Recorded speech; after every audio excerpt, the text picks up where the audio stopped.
Hey there, high tide traders and investors. It's Rod with Pow Group. Welcome back on the Pursuit of Wealth, your home for MJ stocks, crypto assets, news, and interviews. Also, the channel that was created by a retail investor for retail investors and home to the absolute best MJ community. Today's Thursday. I hope you're well, October 17th. In this video, we're going to take a look at high tide. We're going to do a follow up on the chart. There was a previous cup and handle pattern that I posted on the last video, and since then, that pattern has confirmed, and we're basically at the target. So this is definitely my cup of tea. This is what we love to see, looking at the chart, looking at technical analysis, and then the chart coming to fruition, right? And it's not a guarantee. It's just about probability, right? It's not, you're not looking at something at 100%, odds of playing out. It's usually 60 or 70%, but the more conviction we have, the more confluence.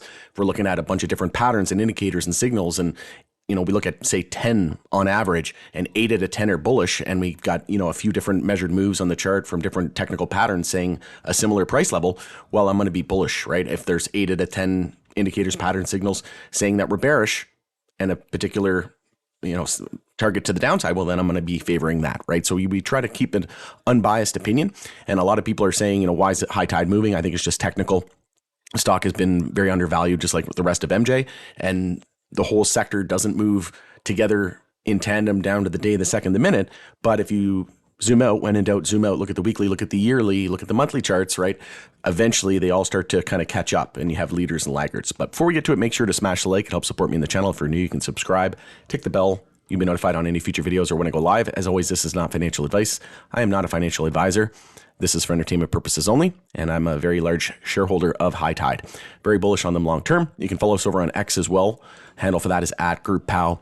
I'm also trying to get Raj on for an interview, and I'm going to be interviewing Oxley soon, and I've been incorporating a lot more interviews. So if you'd like to see Raj come on the show for an interview, and you'd like to see me interview him, please reach out, tag him, comment on X, tag him on X, whatever you have to do. Reach out to him, send him a private message, and send him an email. Go to High Tide's website, send them an email, see if we can get as many people to contact them and say we want that interview to happen. Really do appreciate all of the support. So this was the video I posted about 2 weeks ago. I said a cup and handle pattern on High Tide would be possible. I said 269 USD was the target. And again, at that point, we had yet to confirm it. We were just looking at the handle, so we hadn't confirmed it in that video. And I'll bring it up here in the chart. But you can see here right around when I posted that video, that screenshot, it was basically double topping, and we had the handle, but we were not seeing that follow through. And if you take a look at the chart here now, this is exactly that pattern, and you can see that was the handle that I had.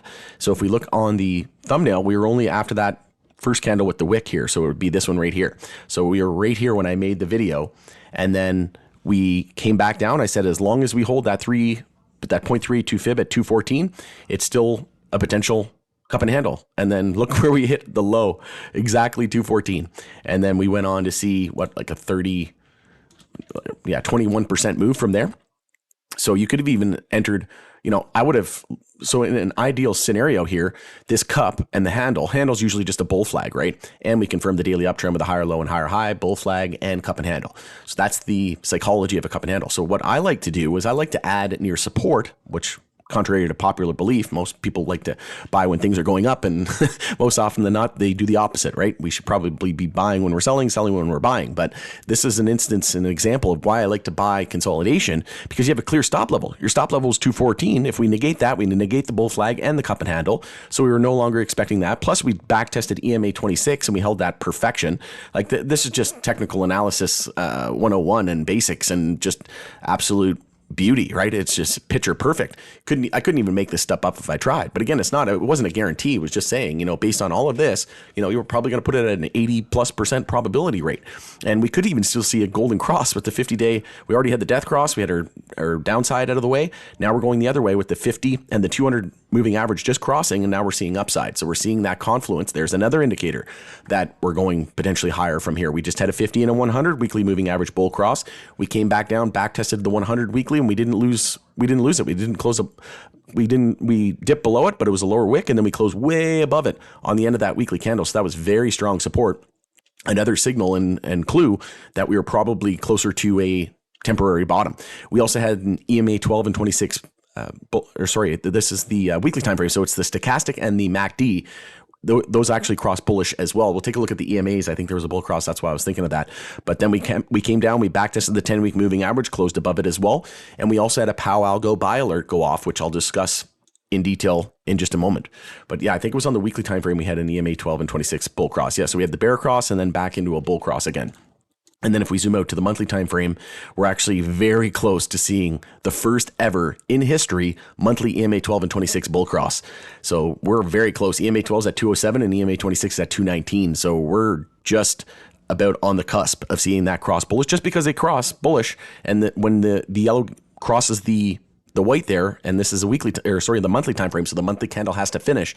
If the monthly candle finishes in, say, 13 days, 23 hours, and that yellow line is valued higher than the white line, EMA 12 and 26, then that's a confirmation.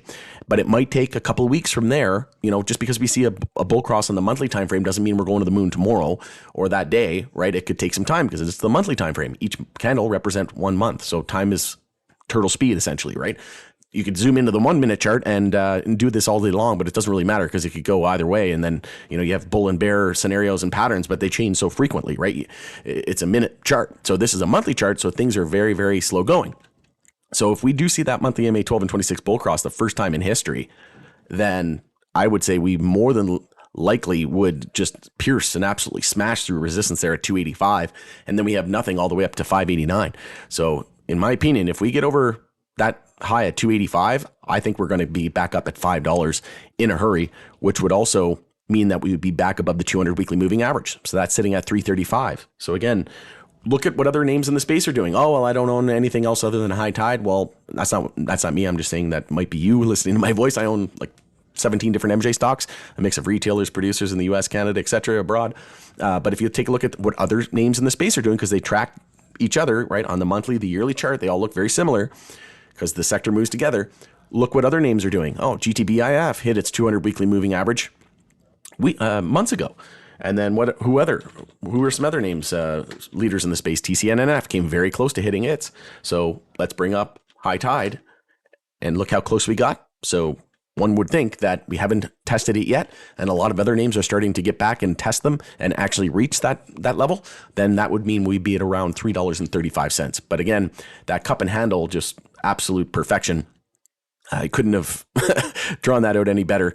And then, like I said, back test of EMA 26, we had the bull flag, daily uptrend confirm, and the measured move there was 269. So you just take your measured move from the low to the neckline. I like to use the real candle bodies as well.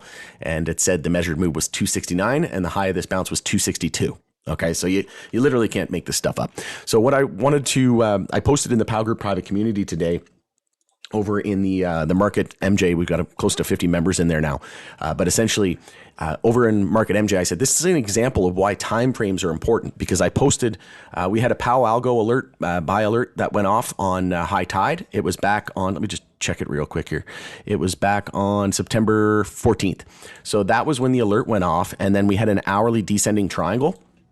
So if we go back to the 14th here, where was it? So this is September 3rd. Yeah, so it was right here. So here's the descending triangle.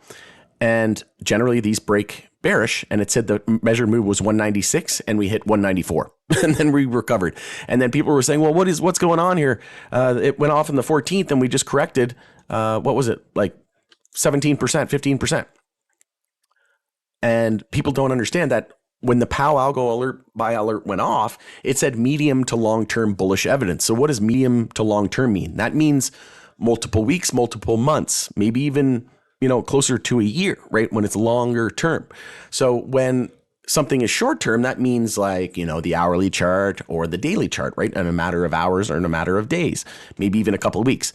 So sure enough, we had the downside, right? We had our descending triangle, but then on that consolidation and that pullback, if you just understand how to zoom out and realize that, you can be bearish on these shorter term timeframes, but bullish on the longer term ones, you would just see that, okay, we were just forming a cup here. And we also had that medium to long-term bullish evidence go off. We had key support there at 192, and we hit 193. It was a double bottom there as well on the daily time frame after hitting the descending triangle target. So then we look at this cup and handle and look where we were. So from the 14th is when it went off. So that would have been this would have been the high here on Friday. So we'll use the high. After the long-term bullish evidence Pow Algo buy alert went off, we corrected about 15, almost 16% from when it went off. But now we are up 35%. But okay, let's just say, well, it went off on the 14th, and the last trading day was on the 13th. So even just by using that logic, even if you enter at the high of the day on the 14th or on Monday, as soon as it opened up after that, you would still be up almost 15%. So when in doubt, zoom out. And this is why it's very important to know what time frames are, right? Hourly uptrend and downtrend is very, very different than a daily downtrend and an uptrend. And then a daily downtrend or uptrend is drastically different than a weekly or a monthly downtrend or uptrend, right? So hopefully this was a great lesson. And again, you can't even make this stuff up. That cup and handle was absolute perfection. We had a measure move of 269 and we hit 262. Could this be our top and come down for a nice daily high or low somewhere around 233? It's possible. We came within about 2.5% away from that target. So that is entirely possible that we have already reached our top, but sometimes, we overshoot or we undershoot. But at the end of the day, we came within 2%. So I would say that was, like I said, just an absolute perfection and thing of beauty. All right, going into there, hopefully this video was helpful. If it was, smash like. I would appreciate the support as always. And share the video with your network if you know anybody that might find value. All right, going into there, it's Rod with Power Group. Thanks again for joining us in the pursuit of wealth, and we'll see you again on the next video.